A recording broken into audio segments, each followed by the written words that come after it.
دیانتدار ہے کتنے. ایک بہت بڑے چینل، میں ہاتھ جوڑ کے اینکر بیٹھے ہیں، معافی مانگ کے بات کر رہا ہوں، ایک بہت بڑے چینل کے مالک نے مجھ سے کہا کوئی نصیحت کرے. میں نے کہا چینل سے جھوٹ ختم کر دو. کہا پھر چینل ختم ہو سکتا ہے، جھوٹ نہیں ختم ہو سکتا. تو جہاں جس کو، یہ صرف پاکستان کی بات نہیں، پوری دنیا کا میڈیا جھوٹا ہے اور سب سے زیادہ جھوٹ بولا جاتا ہے. اور میرے رب کو، میرے نبی کو جھوٹ سے نفرت ہے. میرے نبی نے فرمایا پیاز کھا کے مسجد میں مت آؤ کہ فرشتوں کو تکلیف ہوتی ہے، بو ہوتی ہے. لیکن میرے نبی نے فرمایا جب کوئی مرد عورت جھوٹ بولتا ہے تو فرشتے اس کے منہ کی بدبو سے 3 میل دور بھاگ جاتے. پہلے تو کل کی ذرا بات ہو جائے. آپ نے کل بڑے سخت الفاظ استعمال کر دیں.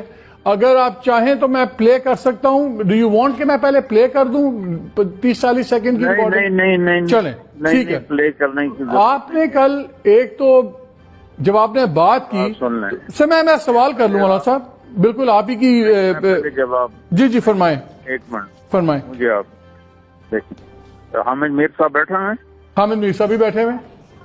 اچھا، دنیا میں کوئی ایسا انسان نہیں جو خطا سے پاک ہو. بڑے سے بڑا علامہ ہو، زاہد ہو، شیخ ہو، نبی کے سوا ہر آدمی کی زبان لڑکھڑاتی ہے. اور یہ انسانی فطرت ہے اور اس کا اعتراف نہ کرنا یہ شیطانیت ہے. تو میں اتنا بولتا ہوں تو میں اپنے ان کلمات کو جسٹیفائی نہیں کر رہا بلکہ معذرت کر رہا ہوں. حامد میر صاحب سے بھی میں معافی چاہتا ہوں، آپ سے بھی، اور جو دوسرے بیٹھے ہیں ان سے بھی، مولانا طاہر اشرفی صاحب بیٹھے ہیں، آپ سب سے، جو بھی میڈیا سے متعلق ہیں، میں آپ سب سے معافی چاہتا ہوں. میری کوئی آرگومنٹ نہیں، میری کوئی دلیل نہیں، مجھ سے غلطی. یہ اسلام آباد سر، میں ایک آخری ریکویسٹ، آپ اسلام آباد میں ہیں، آپ بااثر آدمی ہیں میڈیا میں، میڈیا کے جو لوگ ابھی بھی شرارت کر رہے ہیں ان کو باز کریں، انہیں کہیں اس لڑائی کو طول نہ دیں، مہربانی کریں. ہم شیشے کے گھر میں رہ کے ہم تو یار نہیں مار سکتے. ہم تو ہر ایک کو یہ کہیں گے بھائی اللہ سب کو ہدایت دے. مطلب یہ معمولی چیز، you don't need to personalise ہونے کی کسی کی ضرورت ہی نہیں ہے.